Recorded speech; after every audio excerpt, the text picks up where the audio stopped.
Very good morning, dear children. Dear children, today we are going to start our civics chapter 6, understanding our criminal justice system. So, children, as it is clear by the heading itself that in this chapter we are going to just go through the criminal justice system which is applied in our country. So, children, whenever we see someone who's violating the law, we just think at once to inform the police. And children, you might have seen either in the real life also or in the movies that how police officers they are filing the reports and they are arresting the people.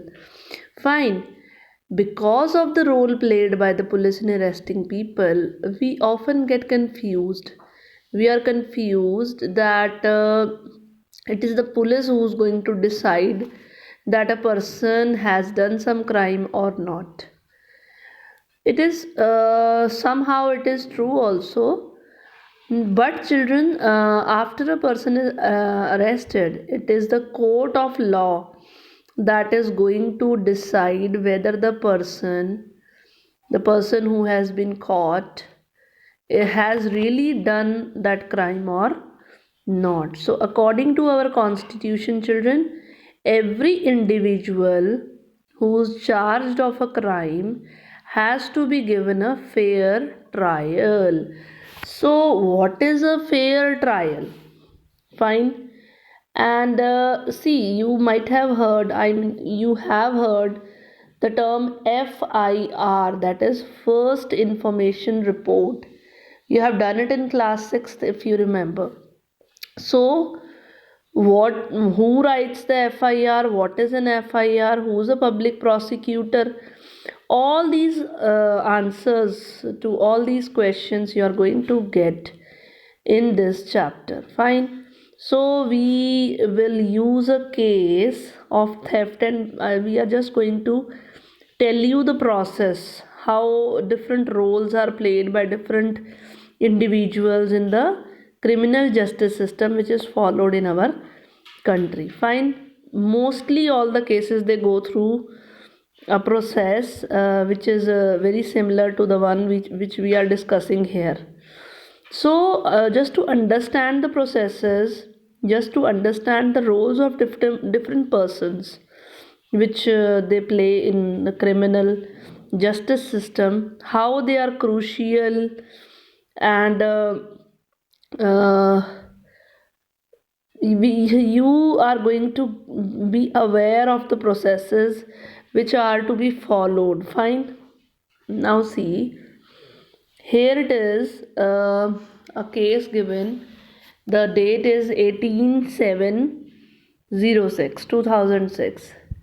Now there is an apartment in Mumbai where Mrs. Shinde, sorry, Mr. and Mrs. Shinde are residing. Now the moment when Mrs. Shinde is getting dressed up,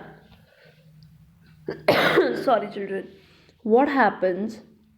She is searching for her chain, gold chain, since long, but she is not getting it and she is very much tensed. Fine. After that, what did she do? Uh, her husband comes and husband says that hurry up, we are going late for the wedding. They are going to some wedding. The lady says that I am not able to find my gold chain. It was there in the drawer, and I think Shanti has stolen it. Fine. Now, who is Shanti? Shanti is their domestic helper, their maid. Now this lady says that she always spend long time in dusting my room, so I am damn sure that she has stolen my chain. Now she goes to Shanti. Who's Shanti Hembram? She is working in this Mrs. Shinde's house since 3 years. Fine. Now she says that Shanti, you have started stealing now. You have taken my gold chain. Bring your trunk here. I am just going to search it. I am going to call the police. And if I got the chain, if you have got the chain, return it now. Now this Shanti lady The maid, Mrs. Shinde, searches her trunk, Shanti's trunk, and what did she get? She finds an envelope that contains 10,000 rupees in it.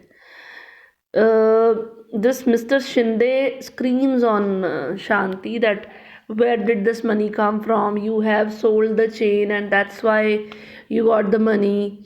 Then Shanti says that Saab, my brother and I, we both are saving money since last 1 year. Fine. Because we just want to buy a bull when we go to our village. So it's not your chain's money.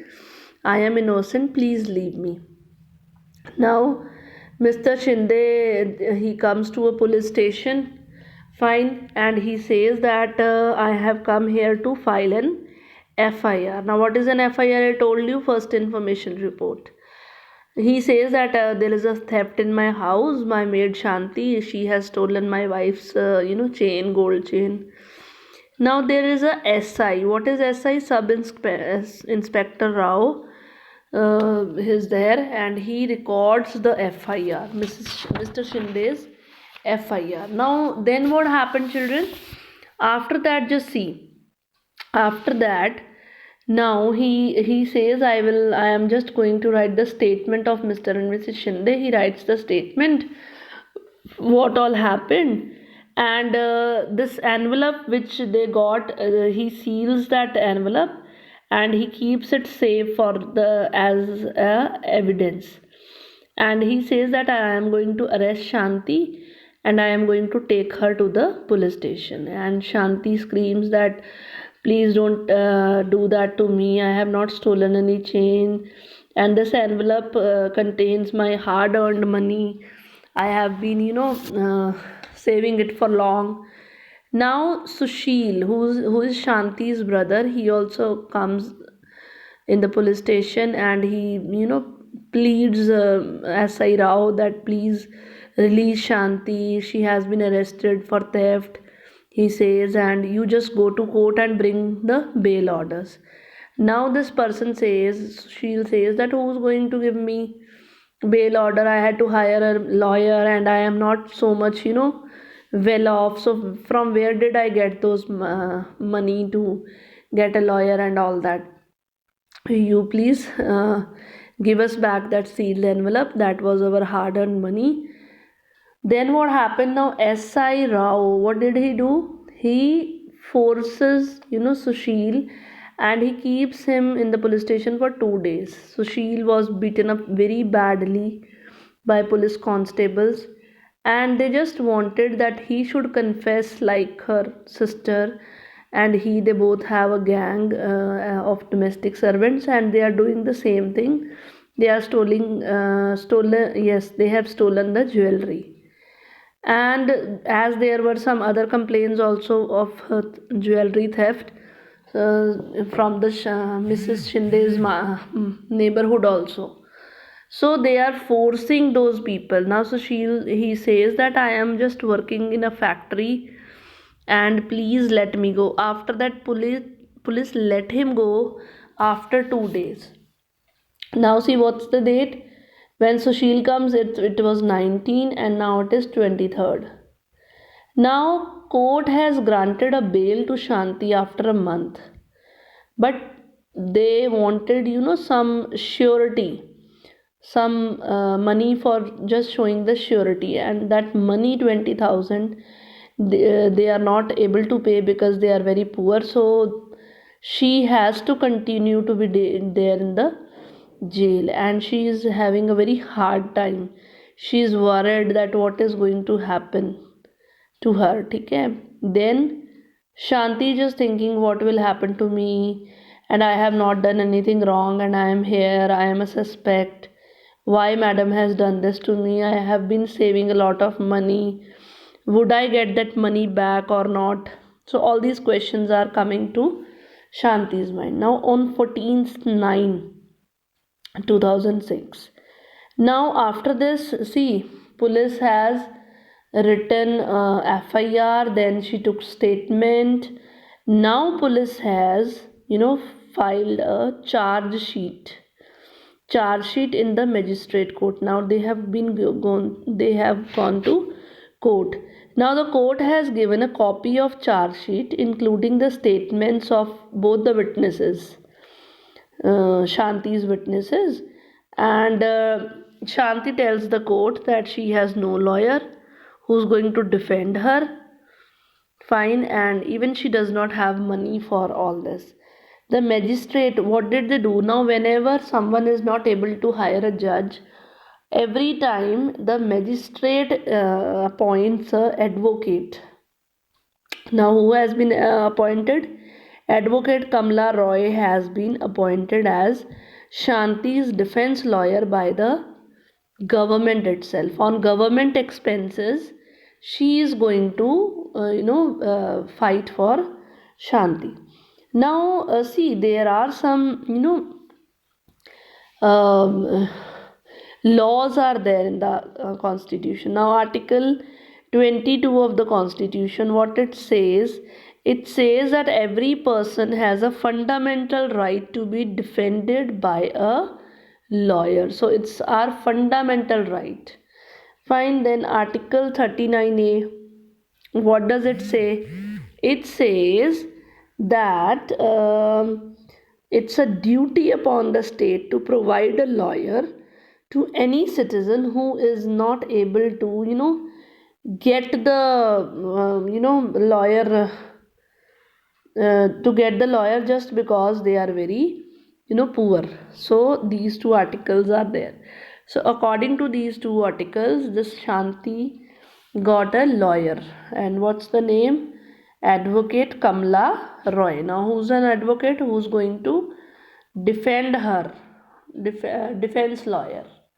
Fine. So we came across the SI, the magistrate, and the advocate. Now Advocate Kamla Roy meets Shanti in the court, and now what happened? Shanti gives all the papers, just to this, Kamla Roy. Then after that, she explains everything, that they have found 10,000 in my, envelope, and they are saying that I have, sold that chain, and from there this money has come. Now see, after 14/9, now the date is 11/2, fine, February, sorry, 12, fine, December. Now the court is frames a charge of theft of Mrs. Shinde's gold chain and possession of money 10,000 got from selling the stolen property against Shanti. And Shanti says that I claim I am not guilty. Please forgive me. I have not done this. Fine. After that, on 8/3/2007. Now see, it's 2007. The public prosecutor appears in case on behalf of the state, and he presents Mr. and Mrs. Shinde as a key witness. Now a public prosecutor is there, and these two are the key witnesses. So tell me, Mrs. Shinde, now what happened to your gold chain, how it was missing. He is just interrogating. Fine. Now she explains the whole thing, that I have kept it in my drawer, I was not getting it, and after that I searched her trunk, and I got 10,000 rupees, and I know she has sold it, and that 10,000 is mine. Next, Advocate Roy. Now it's the time of Advocate Roy. Now she asked now questions to Mrs. Shinde. So she says that you are saying that Shanti has stolen your chain, and you have not recovered the chain, but you have just got money. Fine, and you are paying her 1,000 every month, and she is working there with you for 3 years. So how can you say that that money is of that chain only? Can't she save money during those 3 years? Can't she save just 10,000? So this way they keeps on asking. Now this advocate Roy, he examines Sushil and his employer also. They were also there as defense witnesses, and through their testimony she was able to show that that 10,000 which was found in Shanti's trunk, they were just the earnings of Sushil and Shanti. Now what happened after that? After that, children, see 14-5. Fine. Now the trial is very near to the completion. Now Sushil gets to know from the Inspector Sharma that a gang has been found of young men who had been stealing jewelry in the Shinde's neighborhood, and even Shinde's own son is also included in that. Fine, son's friend is also included in that, and this this inspector has found the chain which Mr. and Mrs. Shinde have lost. Now Inspector Sharma, he explains about what all things have been found. Fine. Now he explains that yes, I have got a chain, and Mrs. Shinde has identified that it is her chain, and the gang of boys were doing this, and even they admitted also that they have stolen the chain from their house. So this way, on 15/7/2007, the judge hears all this, all the things of witnesses, and he listens to Inspector Sharma also. And after that, the judge says that Shanti is innocent and she should be acquitted, means she should be left out. So he says that Shanti is acquitted, and the police is going to hand it over the 10,000 some money, which is being sealed and kept safe in the police custody, and the judgment was written, and the points were highlighted how what things were gone. Fine. So children, from the above incident, see, we came across four key players in the criminal justice system. First was the police, then was the public prosecutor, then was the defense lawyer, and at last was the judge. Fine. So now we are going to understand the role of all these. Fine. So we'll start with first we will start with what is the role of the police in investigating a crime. So what is the role of police? See, it is they play a very important role because their work is to investigate for any complaint, if they think that it's a crime. Fine. So after that, the investigation, what all things are included, they just record the statements of the witnesses, they collect all the evidences, and on the basis of all these things, the investigation, the police is required to form an opinion. They will think upon it. Fine, they will make up an opinion. If the police thinks, if they think that the evidence points to be guilt of the accused person, then they file a charge sheet. If they think that yes, this person has done something wrong, they are going to file a charge sheet in the court, as we have seen in the beginning of the chapter. And it is not the job of the police to decide. The police is not going to decide anything that whether a person is guilty or not. It is the judge who's going to decide all this thing. Fine. Now you have seen in unit 2 also the rule of law. What is it?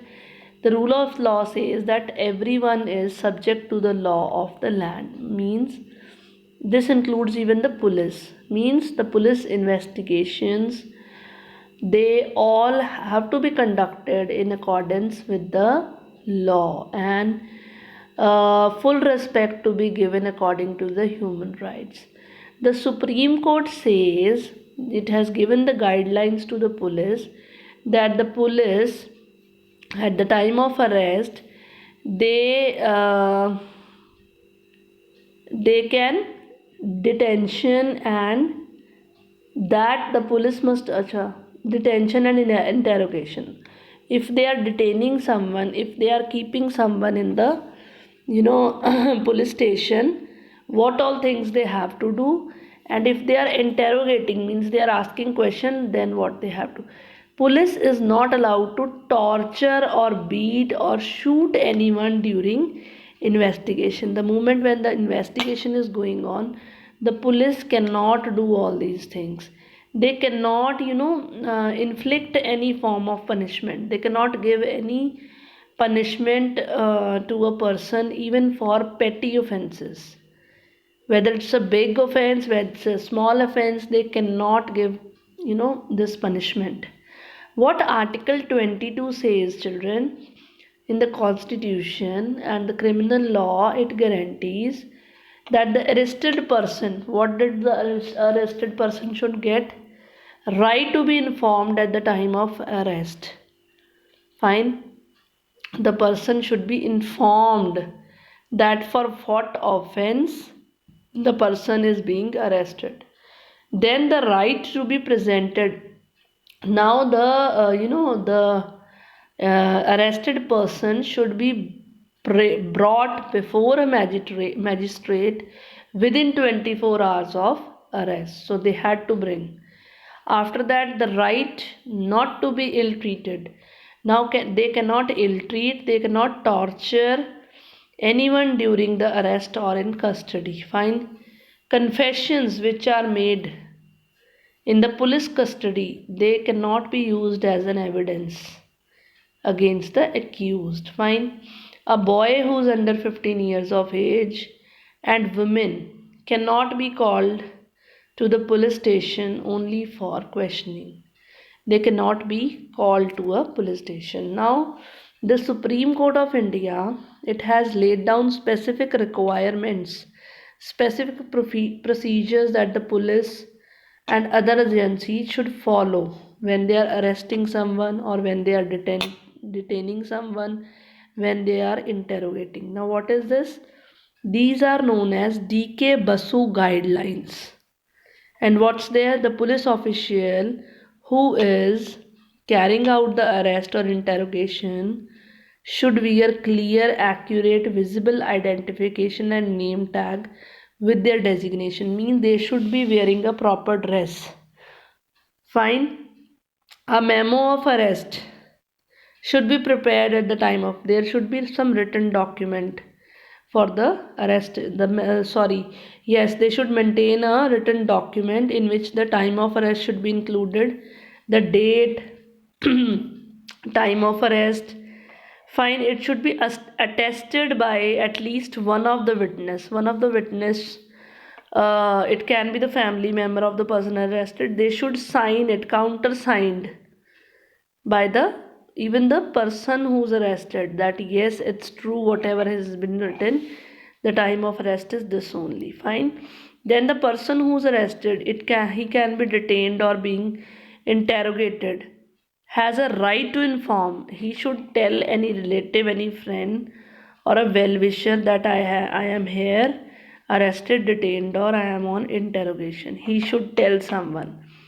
When a friend or relative lives outside the district, if someone is living outside, the time, place of arrest and venue of custody must be notified by the police within 8 to 12 hours after arrest. If the person who's arrested, his relatives are living somewhere out, so they should be informed by the police within 8 to 12 hours after arrest. Fine. They should be well informed that we have arrested your person. Fine. So after that, children, just come on the next page. This is FIR, First Information Report. You can see the pages here. So this is how they maintain the records. Fine. So if they are registering an FIR, the police is going to begin their investigation into a crime.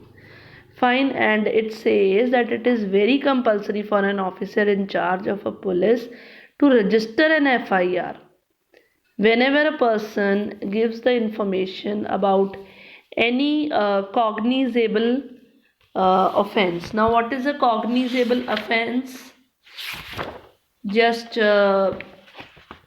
cognizable is means any offense for which the police may arrest a person without the permission of a court. So they had to write an FIR before arresting anyone. Fine, then the information can be given to the police either orally or in written. The FIR has to mention date, time, place of events, and other basic details. Fine, even the description of the event should be there. If known, the identity of the accused person or the witness should also be mentioned. The FIR is going to state the name of address of the complainant. Whosoever has complained, his name and address should also be written. There is a prescribed form of how police register an FIR, and it is signed by the complainant. Whosoever is complaining, that person is going to sign the FIR, and it's a legal right of the complainant to get a free copy of FIR from the police. The police is going to provide a copy of FIR to the person who's complaining. Fine. So this was all about today's topic, children. Thank you and have a nice day.